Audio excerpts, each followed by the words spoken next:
Swayam Prabha. Digital India. Educated India.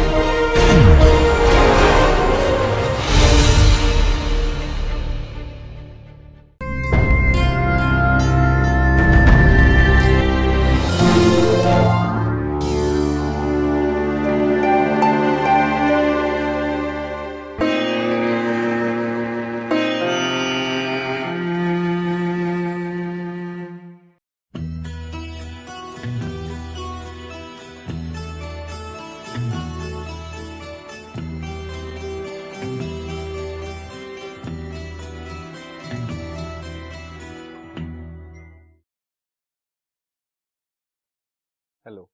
In this session of Security Analysis and Portfolio Management, we are going to discuss about the organization and function of equity and debt market.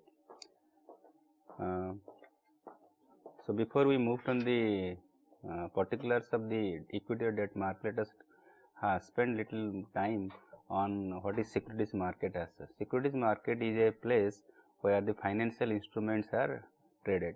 When you say financial instruments, it could be shares of the company, it could be bonds, it could be debentures, it could be treasury bills of the issued by Government of India. Any financial instruments issued by any issuer for that matter, where the trading takes place, that is called a securities market.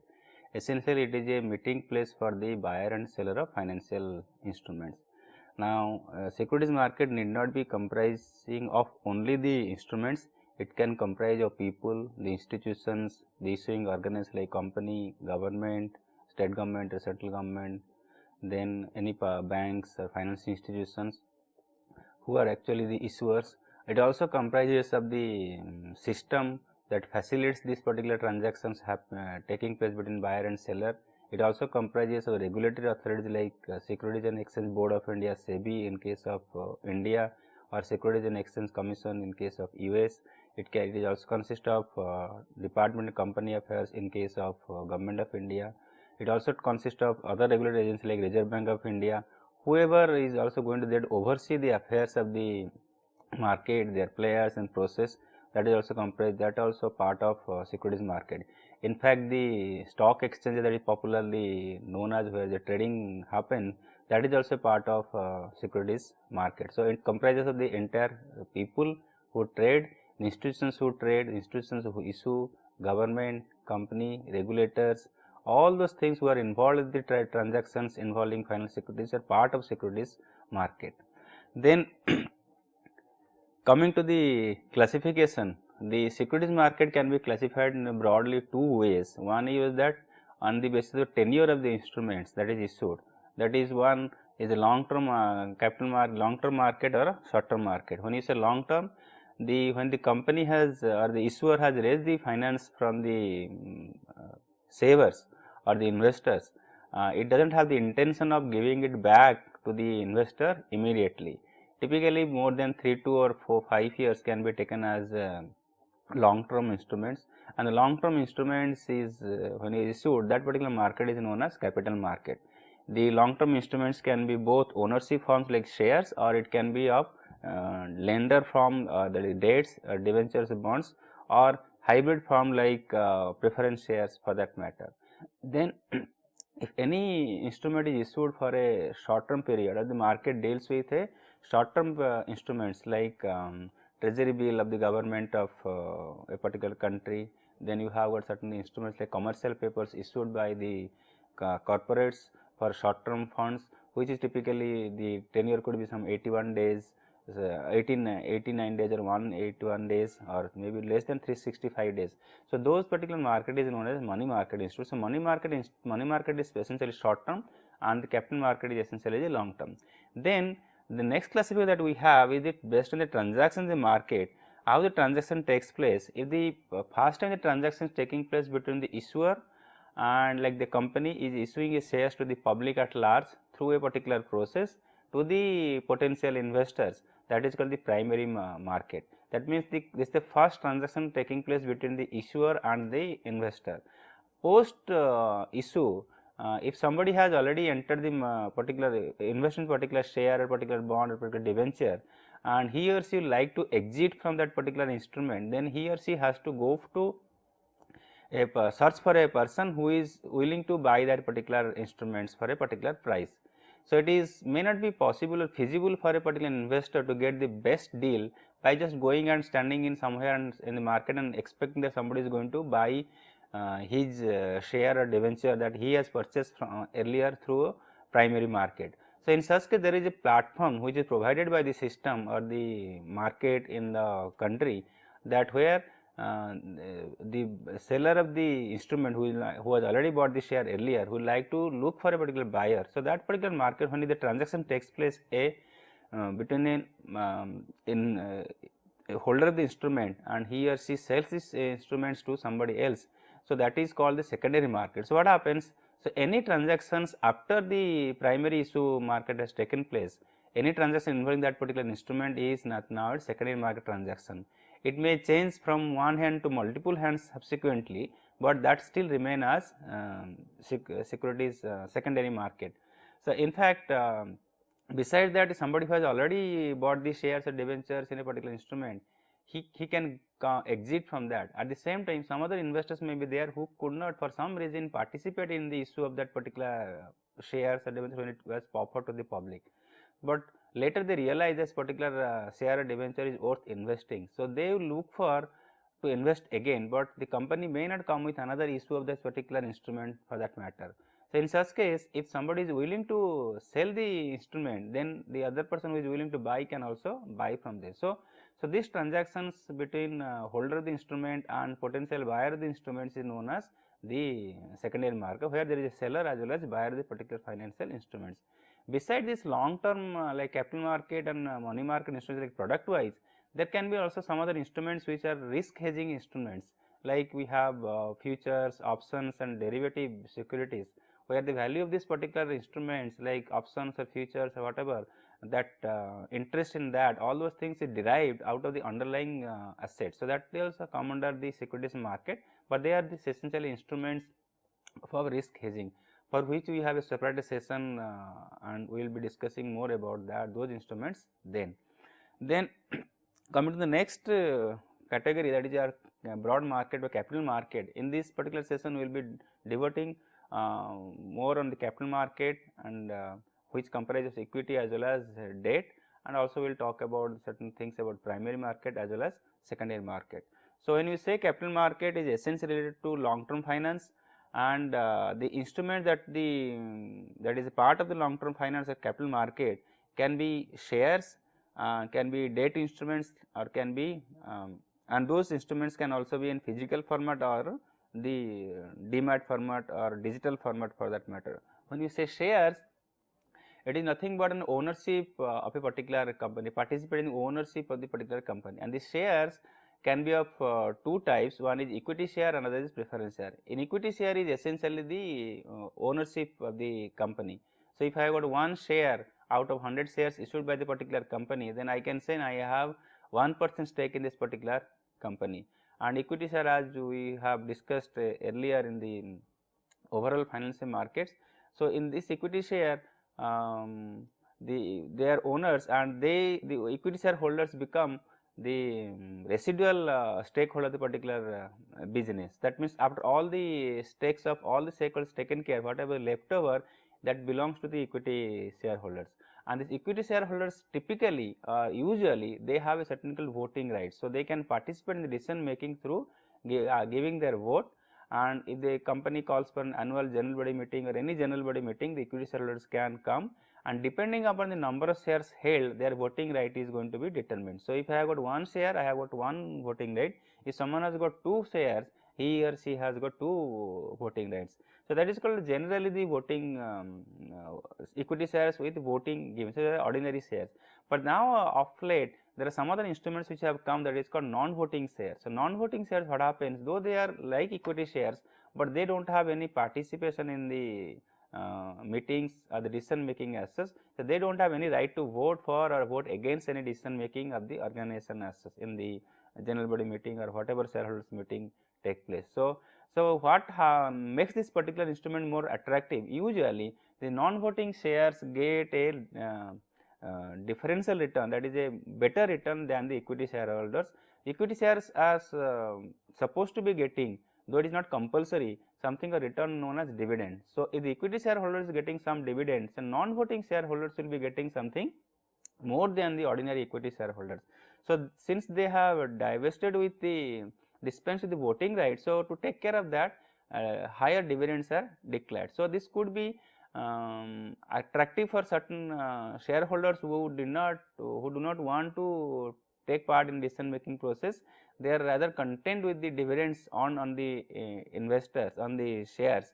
So, that may be attractive for those people. There are also some other type of share that they are also known as class B or class B1, like that, the shares in other market, but in Indian context we talk about that is differential voting rights share. So, in what happens in this case, in this type of share, the shareholder of the differential voting rights share will have a different voting right, that means more or less than that ordinary shareholders. So, one may have one differential voting rights share, this particular type of share, then but he may have two voting rights for one share. So, this is typically issued to the promoting shareholders, so that they have more control, and these differential voting rights they may be able to exercise that, or it may be of help when the particular company becomes a target of a particular acquisition market.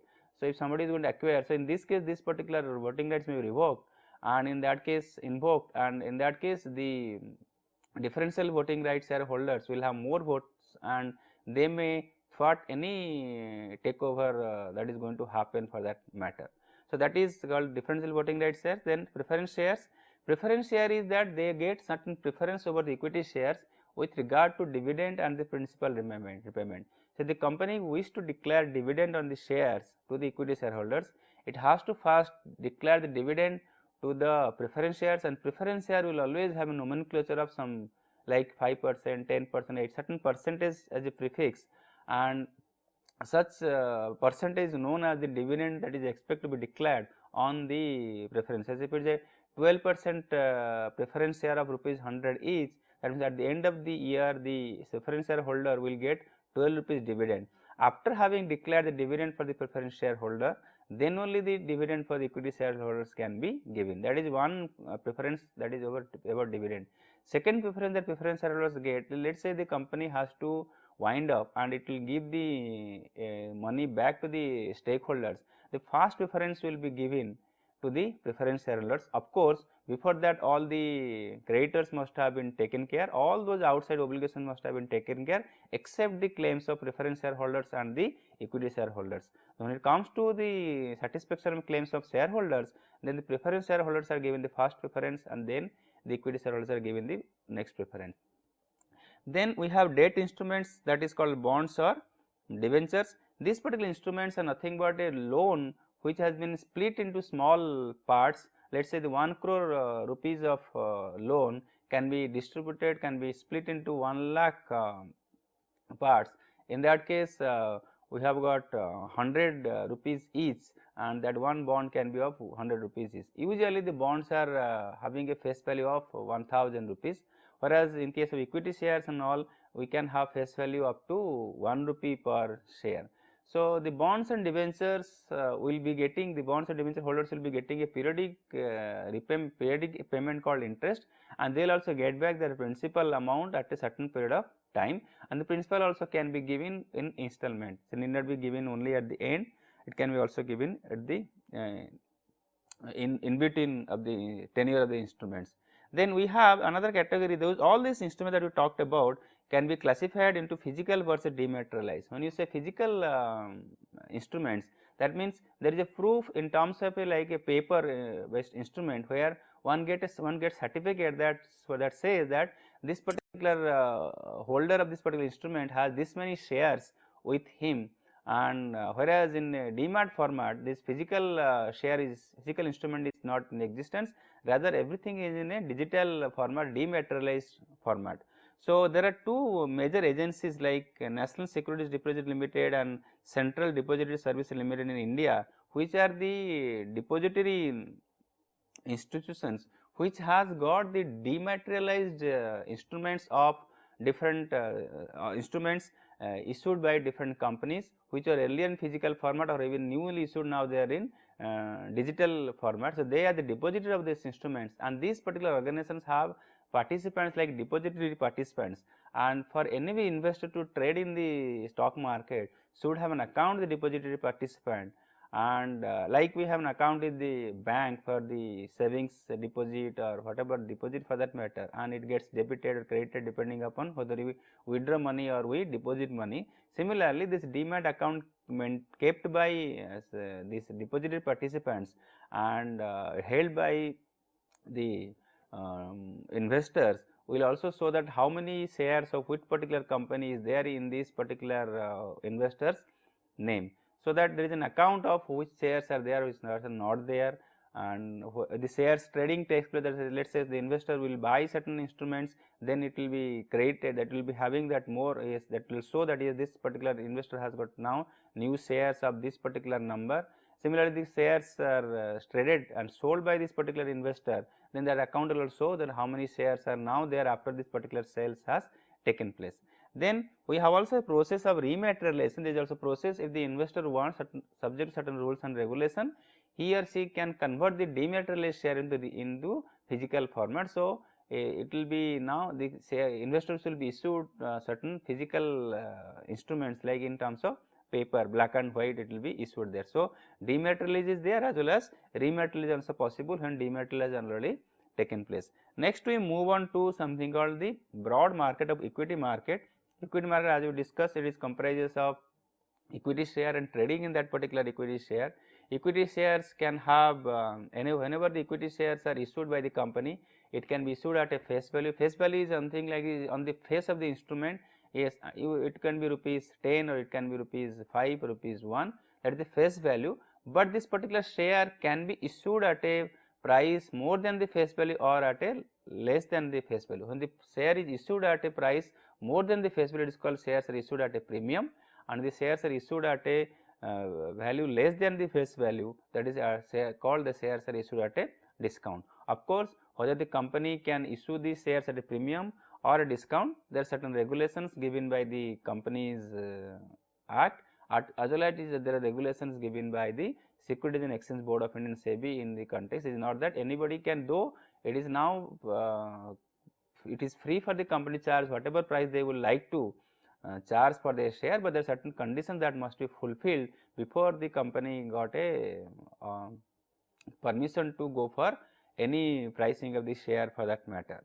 Then there are certain shares which are also looks like they are issued for free, they are called the bonus shares, or and bonus shares means what happens, the company has raised certain amount from the market through issue of equity shares, and let us say the company has raised rupees 100 crore and thereof rupee 5 is. So, in that case there are 20 lakh shares or 2 million shares issued. Now, after a certain point of time this amount gets invested, then the reinvestment takes place. Let us the company has accumulated certain reserves and surplus, that is accumulated the profit after a certain point of time to the extent of rupees 300 crore. Now, at this point of time the company can think of declaring or converting this reserve surplus, because this anyway belong to the equity shareholders, into equity share. So, the company may think that for every share that they have 20 lakh shares here of rupees 5 is, they like to sell, they like to issue one for each one held by a particular. So, 1:1 bonus. So, what happens in that case, out of 300 crore, 100 crore goes towards share capital and the reserve surplus now becomes 200 crore. So, new equity capital will be, equity capital is now 100 plus 100, that is 200, and reserves and surplus, that is now another 200, total comes to 400. So, overall stake of the investor has not, equity holder has not changed. Earlier it was 300 plus 100, that was also 400, now it is 200 plus 200 is 400, but instead of one share, the investor has another one share. So, any person who is having one share is now have 2 shares together. So, this is they giving you 1 share for bonus, but in any case if the shares are traded at that point of time before the issue of the bonus, let us say the market price of the share is rupees 30, then once the bonus is issued, the share price market price will correct itself to half of that, because now 30 is worth for now 2 shares. So, this will correct to rupees 15. So, effect in the market there is no change, that yes, the number of shares might have gone up, but the overall stake of the particular overall market value of the particular share has actually remained constant. Of course, it is another matter that the market may take this particular issue of bonus as a different signal, good signal, bad signal, and accordingly the share price can move up or move down, but first it will correct from rupees 30 to rupees 15.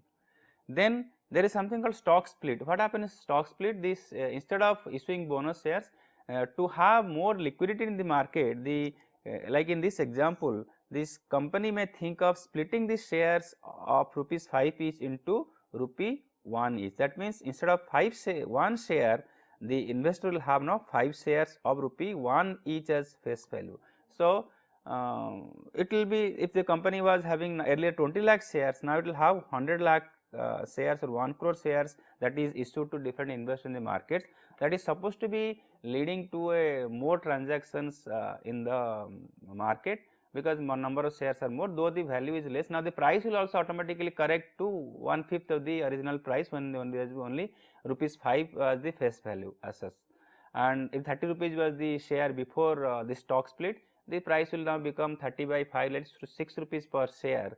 Now, instead of having 1 share of 30 rupees, now one has 5 shares rupees 60, that becomes now rupees 30 in terms of market price. So, overall the investor does not gain just because the stock split or the bonus issue has taken place. Then coming to equity market, the equity market in the shares can be issued to the general public through something called initial public offer. Initial public offer means it is the first time this is offered to the public at large, where general public as well as the institutional investors can participate. And if the that is the first time, it is not that the first time the shares have been issued, shares might have been issued to the promoters earlier, but to the public it has been issued, and the particular offer document has to be filed with the Securities and Exchange Board of India, and this offer document has to be vetted by SEBI, not indicating that this particular whatever has been declared is good or bad. SEBI ensures that whatever material information is should be there for the investor to take a decision to buy or not in this particular share, and those information have to be disclosed by in the offer document.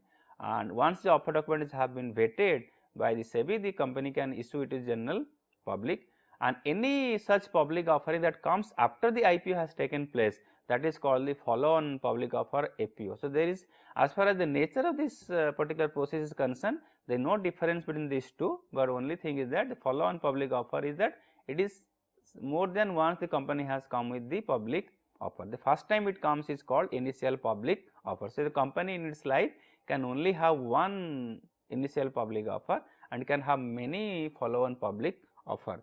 Then there is one more process where it is called rights issue, and it need not be it can just be informed to the registrar of the companies in a particular state, where the company is registered, that the company is going for rights issue. It need not be approved by SEBI for that matter. What happens rights issue?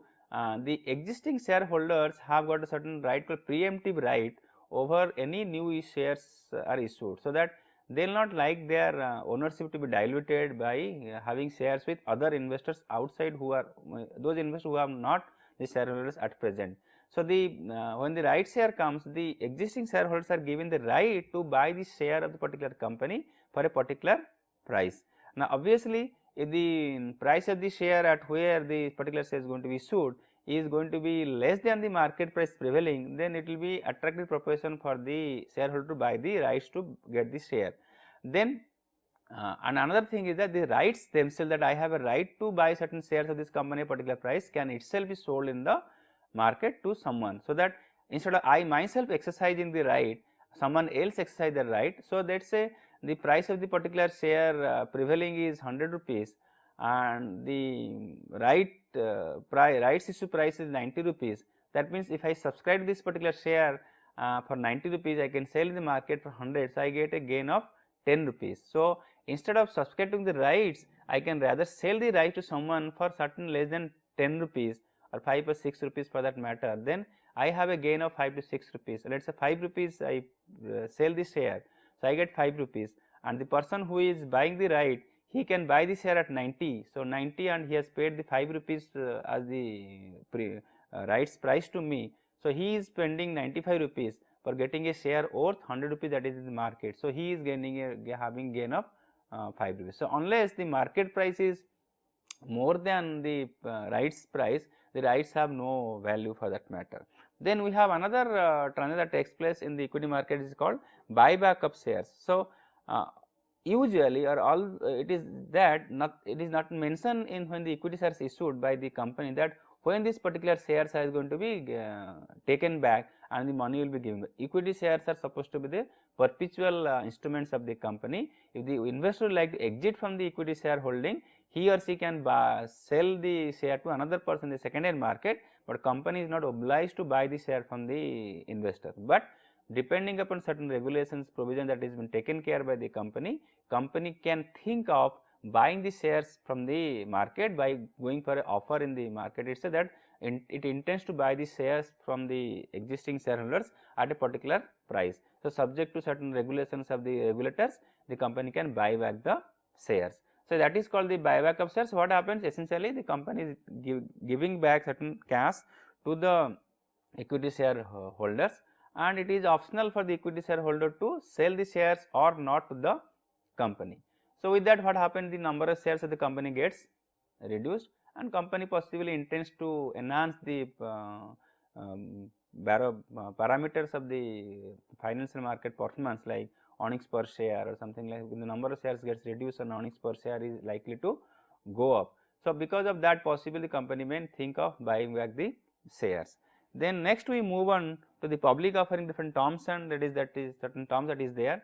When you talk about something like primary market, we have something called issuer. Issuer is the party or the institution or the company organization which issues the instruments to the public at large. So, that is the issuer, like company, let us say Infosys comes with a public issue, or recently certain public sector undertakings have come with public issue. So, they are called the issuer of the instrument, and all this issue when it is going to be offered to the public at large, there may not be the competency in the company for that matter to handle everything, and there are so many regulatory aspects to be taken care, so many rules and procedures have to followed. So, there will be professionals who help in this particular process, and we have certain professionals like professional institutions like investment bankers. For example, we have got something like State Bank of India or SBI Capital Market. There are several such ICICI Securities, like there are several organizations are the DSP Merrill Lynch. So many organizations are there which facilitate this particular process. We have international players like Nomura for that matter in India. So, they facilitate this particular process, they help the company go for a public offer, and they have the expertise to look at whether all the things have been taken care, that all proper due diligence has been taken care or not, all the rules have been followed or not, whether the prospectus or the offer document filed with SEBI is confirming all the rules and regulations. All those things are nitty-gritties, legal issues, procedural issues are taken care by the investment bankers. So, they are actually facilitators for the public issue. So, they are also very major players in the market, and investment banker also have to be registered with this Securities and Exchange SEBI for that matter. No, without registration these investment bankers cannot play a role of investment banking. They have other services to do, but such type of activities can be done only when they are recognized by the SEBI as investment banker. Then investment banker can be have two types. One is a lead manager who facilitates the entire process. There is another one is called another type of investment banker is called underwriter. Underwriter is something like a insurance coverage, something like that. So, what happens, let that the company is coming with a public offer, and for some reason this particular instrument or the shares or something like that is not appealing to the investor. So, there may not be 100% subscription for this particular instrument. So, in such case the underwriter gives an undertaking that yes, for a fee which that is been promised to the irrespective of whether that is invoked or not, and they will be getting the fee that yes, if the company fails to particular getting the full subscription from the market, then underwriter is going to buy the shares or the instruments from that. So, they give a comfort level for the company. Yes, if there is any problem, the underwriters are there to buy, and there are certain regulations for underwriting also, which we are not discussing in detail here, but there are certain regulations prescribed by the SEBI in Indian context. Then you have registered to the issue. Registered to the issue is like that, who will maintain to the, who are the potential for the applicants, then who register also maintain the records of share owners of the, who are the persons who own this instrument, who own the shares. Then the transfer takes by the registrar, which also can be known as transfer agent. If somebody will like to sell the share, then the share has to be transferred another person name. So, they will take care of that particular record. So, they will have a register of the instrument holders, maybe shareholders, maybe debenture holders, or maybe bond holders. So, they have all the information about who are the buyers of this particular instrument. Then there are certain another organization like bankers. So, it is not that the company is going to get this money from the investor directly, rather it will be through a banker. So, the banker will have the funds for certain period of time, where the depositors actually apply for these shares through a particular application document, and the banker will be collecting the cash on behalf of the company, and it will be passed on the company at the right point of time. Then there are certain brokers who actually ensures or they facilitate the spreading of this particular information, that yes, this particular shares are issued. Beside the public advertisement that takes place through electronic media or print media, brokers also with they also circulate the application forms across the banks or the stock exchanges, or wherever there is a possibility that the investors can come and look at that. So, they facilitate us. Brokers need not be mandatory for the company when going for public issue, but it is always better that, because they are in touch with the investors and the ground level and the grassroots level for that matter. So, it is the company may take the help of the brokers, and the brokers are actually the members of stock exchange, and each broker can also have their sub brokers who participate. And obviously, this when you go for an application of a document, and there is a broker code there. So, there will be certain commission percentage that accrue to the broker, because for him this particular share application might have actually come. So, they are there to spread the message and also facilitate the process for that matter. So, these are brokers. Then we have other terms and in the public offering, there is called prospectus. This prospectus or the offer document, it covers all the relevant information to the public, the issue and the company, so that the investor can take an informed make an informed decision. So, as we have discussed earlier, the investment banker will facilitate that every information is given, all the rules and regulations complied with, and the offer document is given to SEBI for vetting, and that offer document is supposed to be taking care of all the things, what the company is going to do with this particular issue of money, issue of shares, where the company raises funds, where these funds are going to be applied, what are the company's future plan, what are the risks involved in this particular business, where are the product market, all those things have to be, the regulatory approvals have been taken or not, or this company is going to listed or not, where is going to be listed, all those things, entire detailed things are available in that offer document, which helps the investor to make a decision, yes, I will buy or not buy this particular share. And this prospectus can be of something like red herring prospectus. Red herring prospectus is something which is not final. That means, what happens because of the recent phenomena, the company when they files the prospectus of the SEBI, in that case there are certain things, particularly with respect to number of shares and the price of the share may not be finalized.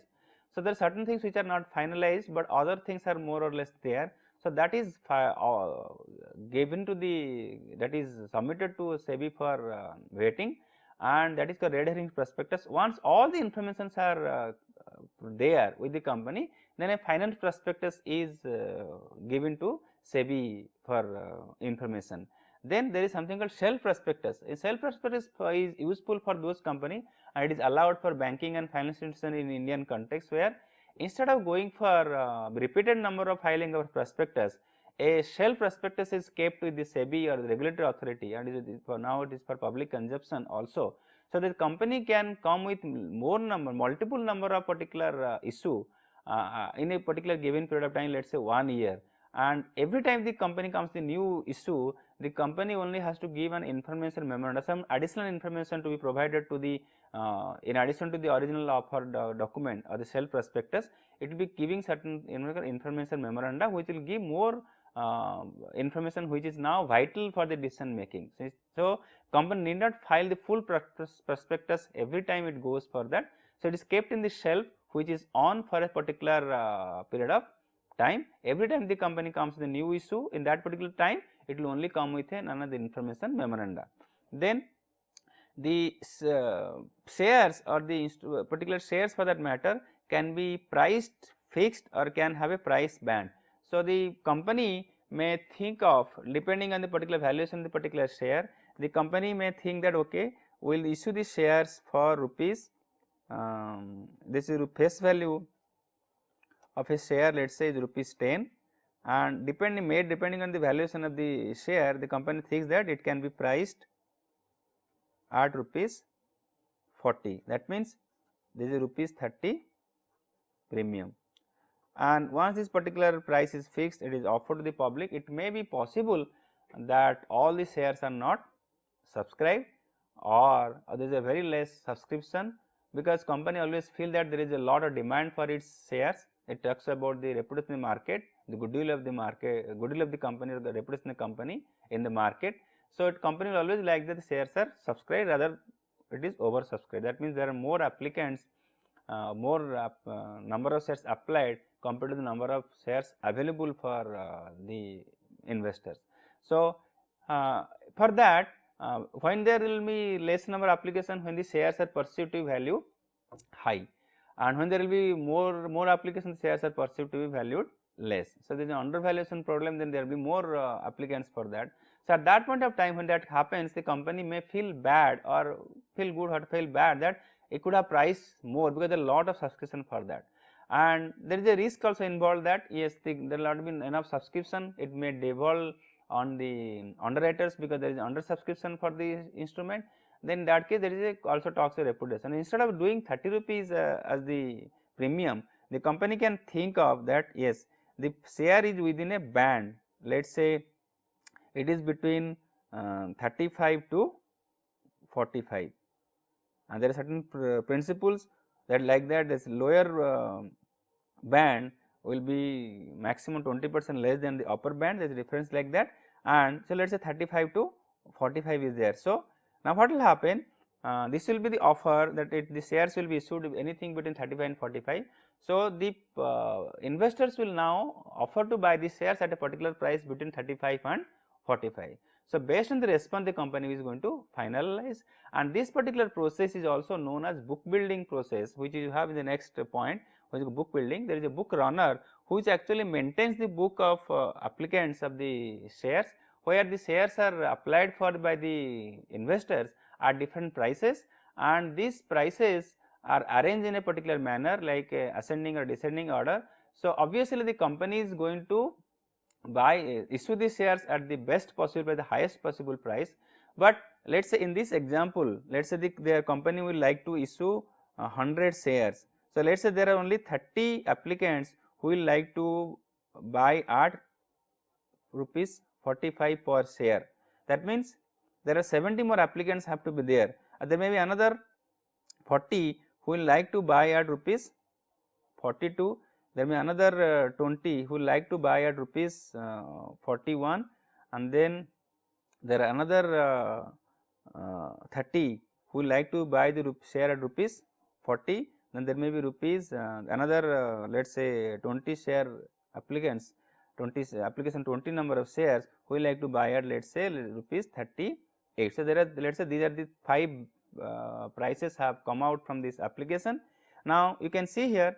So, if you go for a cumulative number of shares applied 30, 40, there is becomes 70, then becomes 90, then it becomes 120. That means, the shares are subscribed to the extent of 100% within by the amount of what, so the minimum price that company is going to charge is rupees 40, not beyond less than 40 as such.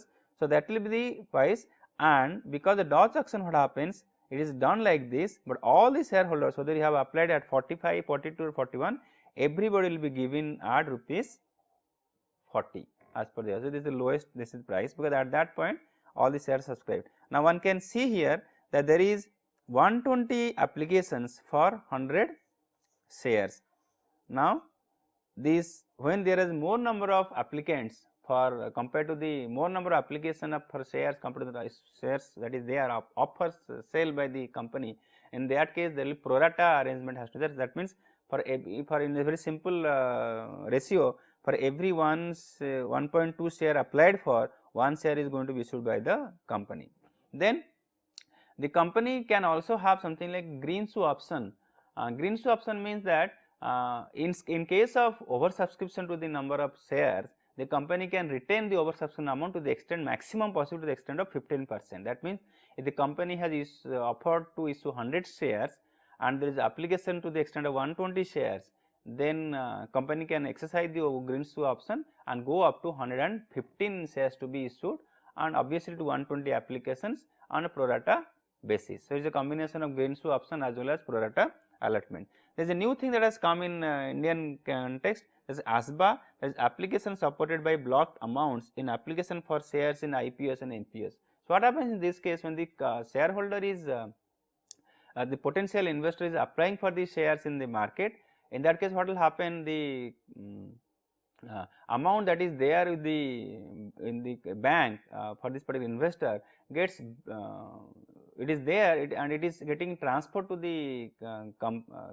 it is never with the investor now, because the investor cannot utilize that, but the ultimately the shareholder may not get the shares, because all the shareholders may not, all the applicants may not get the shares. In that case, the shareholder is, the applicant is going to get back the money, but this money has already been blocked and it has been taken from the account, and the investor loses the interest. So, instead of that, is losing the interest, there is what happens, this particular amount will be blocked by the banker, but it will be still with the account holder, and only when the shares are actually issued to the and the person is becomes eligible for the shares, then only the amount will be transferred to the company. So, the investor will not lose the interest on the amount if the company fails to, or company cannot give the shares to the issue the shares to the particular investor. So, that is a good provision that has come in Indian market. Now, we move on to the secondary market, where we talk about something called a stock exchange. The stock exchange is in a place where the buying and selling of the shares and other financial instruments actually take place, and it is not necessary that stock exchange should be in physical premise, a building or something like that. Earlier we used to have the stock exchange where a physical premise, where the brokers or the members of stock exchange used to have something called open cry system, where they will be with certain signs and symbols and words, something like that. They exchange information between among themselves, and which indicate that this particular share is going to be sold by this particular broker at this particular price. Then somebody may indicate with a sign or something that is going to buy that he or she is going to buy that particular at that particular price, or less than that or more than that. And in that case, that is a physical segment or a physical market there, but now actually the market has moved to digital or online format, where anybody who is having a connection to the internet, who can then, if he has a particular account like demat account and bank account, and also an account with the broker or the other service providers, who will facilitate the selling of the shares, like organized brokers are there like ICICI Direct and all, have an account with them. In that case, what will happen, one can buy the share or buy and sell the shares in the market online. So, it is in virtual market now. It is need not be that you have to go to a particular premise. If you have an account, if you like to buy or sell the shares, you can do it sitting at home for that matter. And the brokers also have the terminals with them, and through them they can also transact, as though the investor need not go to the stock exchange physically to go for that. And we have prominent stock exchanges in India like Bombay Stock Exchange and National Stock Exchange. They are prominent national stock exchanges, national level stock exchanges in India. There are also 19 other regional stock exchanges located in different parts of the country, typically in the capital cities and major industrial cities of the country, but they are actually almost non-existent. Their number of transactions that they have, volume of transactions, that is very negligible now, because all the shares are now available for sale or buy in the online format, the NSE and BSE.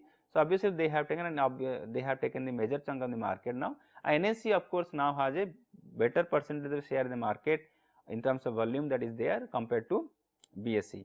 There are some other international stock exchanges like NASDAQ and New York Stock Exchange in US, London Stock Exchange or LSE in London or UK. Then you have Hong Kong Stock Exchange in Hong Kong. There are some examples of reputed international stock exchanges, and as we discussed, there are 4 national stock exchanges are there. There will be besides BSE and NSE, there is one more exchange called OTCI, or that is called Over the Counter Exchange of India. There is one more exchange called Interconnected Stock Exchange of India, which is connecting the regional stock exchanges of India, but their volume dealt in that market is very negligible as well. So, prominent stock exchange in India is a BSE and NSE. Then we move on to the other terms in secondary market. Secondary market, as we discussed, it is no more physical delivery of the shares. Okay, it is like physical market is now online market. There is called Bolt is the online market of BSE. The BSE is online trading system. Then you have NEET, that is National Exchange for Automated Trading. So, Bolt system or NEET system in the respective stock exchanges. NEET is in NSE and Bolt is in case of BSE. And as we have discussed earlier, so the shares can be transferred between one party and another party online for a particular price. So, one can give the price that I like to buy the share or I like to sell the shares of this particular company at this particular price, and there will be also corresponding buyer and seller, the quotes given by other players, other investors, and whenever there is a match between the buy quote of someone with the sell quote of some other person, and the trading can actually take place. And when the trading takes place, there can be 2 types of trading in stock exchange. That is, one is a cash account, another is a margin trading. In a cash account, though it need not be typically cash, that the cash is giving paid as such.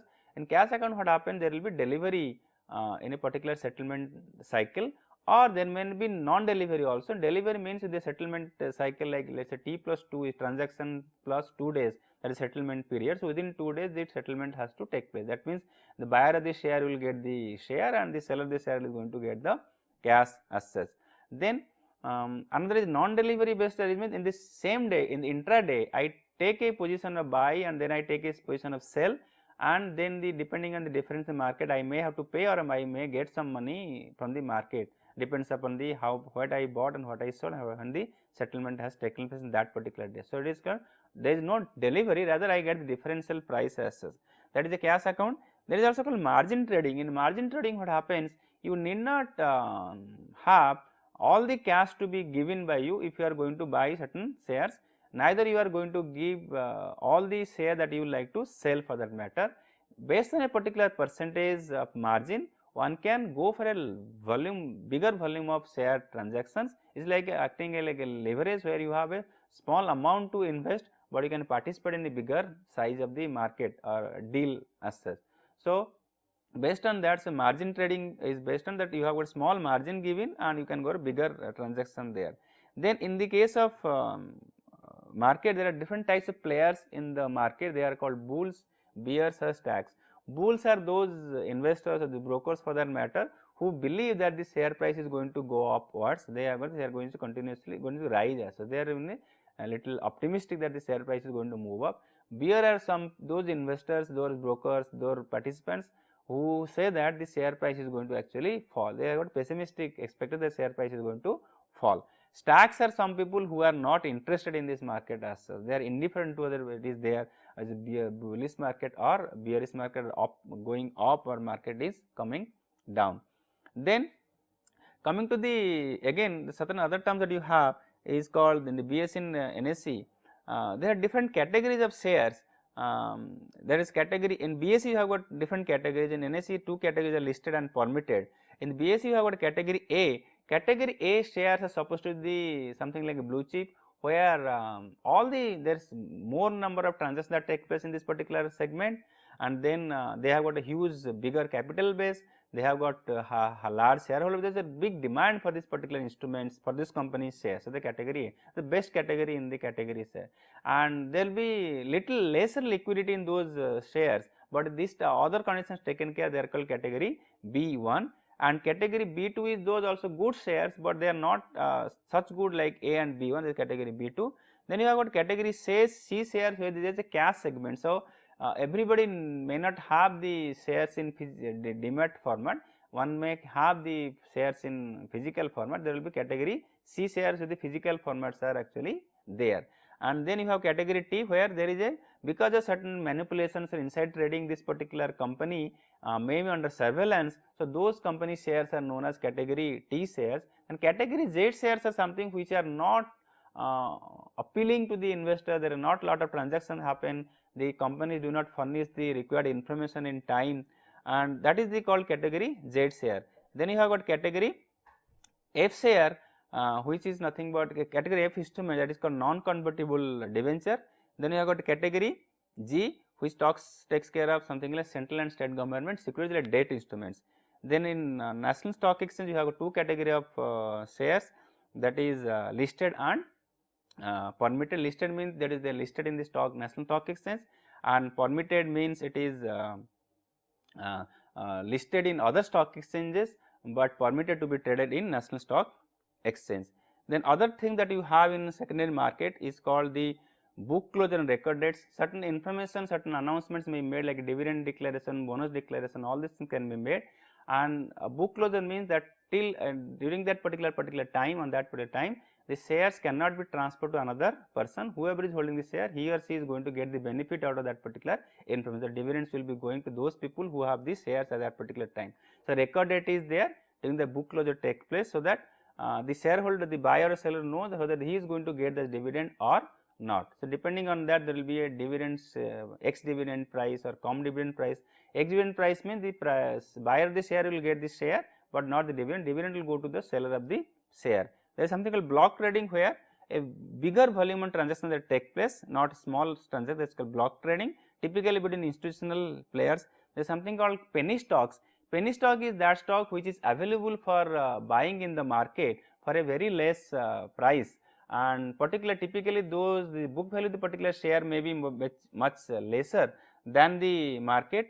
And other things that we have in the stock market, there is other very pertinent information about stock market is that there is a price earning ratio and price to book value ratio. Price earning ratio is nothing but market price per share to earnings per share. That is an indicator that which says yes, if the company's earnings per says x, P ratio is 9, the share will be set for 9x rupees. So, price to book value ratio is nothing but it is price per share divided by book value per share. These are indicators talk about whether this share lower the ratio is up for buying, higher the ratio is like up for selling. So, it is like overvalued. So, based on the industry, based on the comparison, one can have the price earning ratio to be higher, price book is high or low for that matter. So, depending on the industry trend, one can say an average is let us say 9 and some price earning ratio another company is 10, so obviously it is overvalued. If it is 8 for the company, average is 9 for the industry, then it is actually undervalued. So, these are indicators, these are things which can help us decision making that whether we can go for buying the share or go for selling the share. Then we have the barometer of the stock market, that is called stock indices, which act as a barometer of stock market and reflect the movement in the same. There are example of stock market index like BSE Sensex which compares 30, which was set up in 1979, the BSE 200, S&P CNX Nifty are known popularly known as the Nifty, which is the base was 1995, and the Sensex and Nifty are broad based. There are sector specific indices, there are special indices like mid cap based company indexes, small cap company based indices, and these are based on something called free float market capitalization of the constituent stocks. Free float is that float that these particular shares are actually issued to the non-institutional investors, retail investors, not to the promoters for them. They are available for trading in the market. So, Sensex the base is 100 and Nifty the base is 1000 in 1995, Sensex base is 100 in 1979. One can see this particular chart which talks about the movement of Sensex, and if the blue line talks is the Nifty Sensex and the red line is Nifty, and it is from 2000 1st of 2000 to today's date is 17th March 2010, there has been given there, the price how it has been actually moving. So, you can see there is a fall, the down, up and down, up and down. There is a up here peak there, the 2007-8 around 8, then it has come down, and again now it has come down. So, around 17,000-18,000 this is the price Sensex is moving, and something between around 5,000 Nifty is moving at this point of time. Then we have got another market called debt market. The debt market is the market where fixed income securities of various types and features are issued, and there is a market in the debt market. What is the instrument that traded? That is called instruments issued by central government and state government, instruments issued by municipal corporation, instruments issued by the government bodies, instruments issued by financial institutions and market, and public sector units, public limited companies. It also deals with something structured instruments like securitized based instruments. And what are the advantages of debt instrument is that there are investors can get fixed and periodic receipts of interest, capital is preserved for the investor, mostly the debentures are secured, can be risk free if it is issued by the government. It has a lower volatility compared to the equity instruments. There is a variety of instruments like index link, where the interest is linked to the particular index. It could be the consumer price index or wholesale price index, which protects the inflation for somebody. Floating rate notes, that means you get more interest at a more interest when you got upward trade in the market, you get low interest when there is a downward trade in the market. So, debt instruments are supposed to be substitute for the loan of the company, and debt instruments also can be traded in the market. There is a wholesale debt market segment in the stock exchanges, where the debt instruments can be traded, whether these instruments are issued by government of India or state government or the corporates. Instruments can be short term or long term. All debt instruments also liquid in the format, though there may not be retail investors participate much in case of debt instruments, but there is a lot of participation by the banks, financial institutions in the debt instrument trading. In fact, the debt market in size and volume is much bigger than the equity market, but it is not that prominent to the retail investors. But the market's mechanism is that it facilitates trading between the holder of the debt instruments to the so that it can go to the person who will like to, or institution like to buy this particular instrument, and debt market instruments give a lot of liquidity to the particular investor or the holder, and it is that is one of the reason, and also it takes care of the risk and volatility. This particular debt market is much lower than the corporate other firm security like equity shares. Thank you.